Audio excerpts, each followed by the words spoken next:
사도행전 18장 1절. 그 후에 바울이 아덴을 떠나 고린도에 이르러 아굴라라 하는 본도에서 난 유대인 한 사람을 만나니 글라우디오가 모든 유대인을 명하여 로마에서 떠나라 한 고로 그가 그 안에 브리스길라와 함께 이달리아로부터 새로 온지라. 바울이 그들에게 가매 생업이 같으므로 함께 살며 일을 하니 그 생업은 천막을 만드는 것이더라. 7절. 거기서 옮겨 하나님을 경외하는 디도 유스도라 하는 사람의 집에 들어가니 그 집은 회당 옆이라. 또 회당장 그리스보가 온 지방과 더불어 주를 믿으며 수많은 고린도 사람도 듣고 믿어 세례를 받더라. 밤에 주께서 환상 가운데 바울에게 말씀하시되 두려워하지 말며 침묵하지 말고 말하라. 내가 너와 함께 있음에 어떤 사람도 너를 대적하여 해롭게 할 자가 없을 것이니 이는 이 성중에 내 백성이 많음이라 하시더라. 1년 6개월을 머물며 그들 가운데에서 하나님의 말씀을 가르치니라. 12절.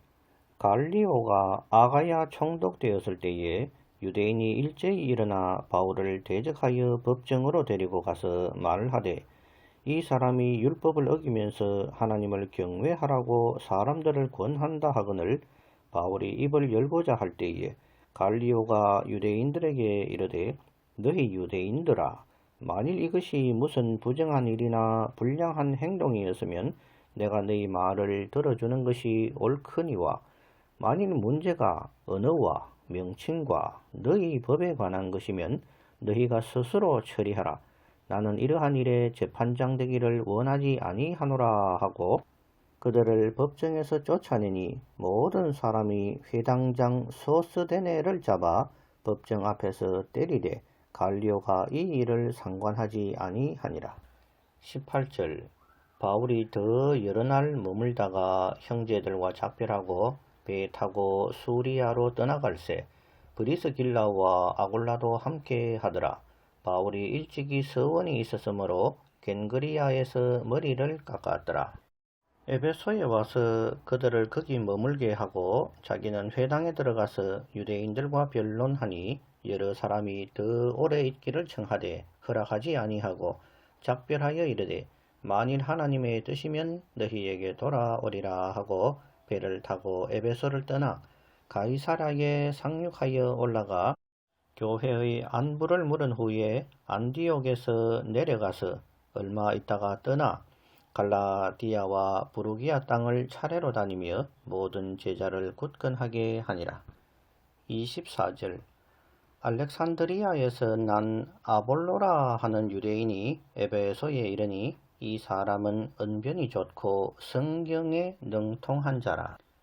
그가 일찍이 주의 도를 배워 열심으로 예수에 관한 것을 자세히 말하며 가르치나 요한의 세례만 알 따름이라.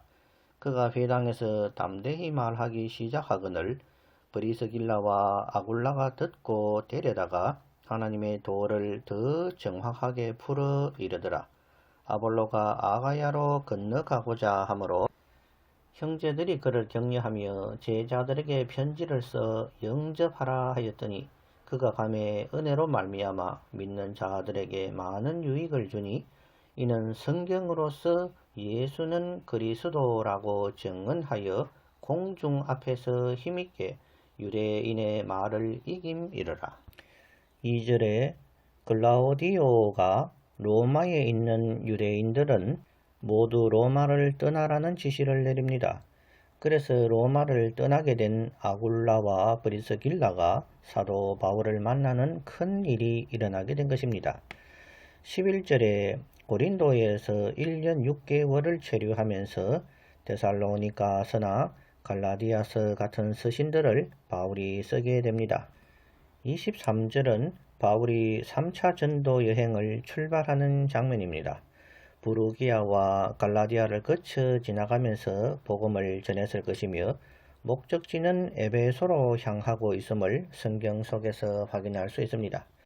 24절에 전임 사역을 하는 아볼로를 브리스길라와 아굴라가 가르치는 장면이 나옵니다. 세례 요한의 물 세례만을 알고 있었던 아볼로에게 예수님과 성령에 대한 것을 가르칠 정도로 브리스길라와 아굴라는 실력 있는 사람들이었습니다. 이들은 로마에서 장막을 만드는 일을 했으며 바울과 업이 같았다고 성경은 기록합니다. 단순한 장막이 아니라 오늘날로 말하면 귀족들의 이동식 호화 별장을 만드는 기술이었습니다. 이들은 경제적으로는 국제사회 속에서 사업을 하며 식견을 넓히는 사람들이었으며 영적으로는 일평생을 바울의 사역에 동참했으며 또 아볼로 교역자를 가르칠 정도의 실력을 가진 사람들이었습니다.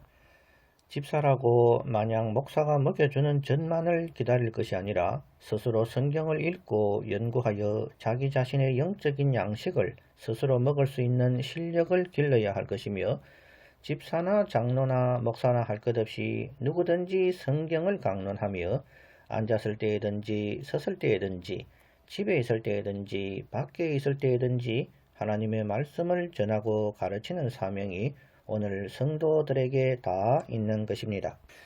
28절에 아볼로는 성경으로서 유대인들을 이긴 사람이었으며 그리스도를 증거한 사람이었습니다. 바울은 자신은 씨를 뿌리는 자요, 아볼로는 물을 주는 자요, 하나님은 자라게 하시는 분이라고 기록했습니다. 오늘날 바울처럼 복음의 씨를 뿌리는 사람들은 많이 있는 줄 압니다. 하지만 오늘날은 이미 복음이 많이 뿌려진 상태이며 물을 주어 자라게 하는 사역도 귀하다고 생각합니다. 아볼로처럼 성경을 사람들에게 가르쳐 성경을 깨닫고 알게 하는 것이 참으로 물을 주는 아름다운 사역이라 하겠습니다. 어디든지 성경을 가르치는 장소가 있다면 강사가 장로든 집사든 또는 큰 교단 작은 교단 따지지 말고 이단이 아니라면 가서 성경을 배워 진리를 깨닫는 하나님의 은혜가 있기를 주님 안에서 기원합니다.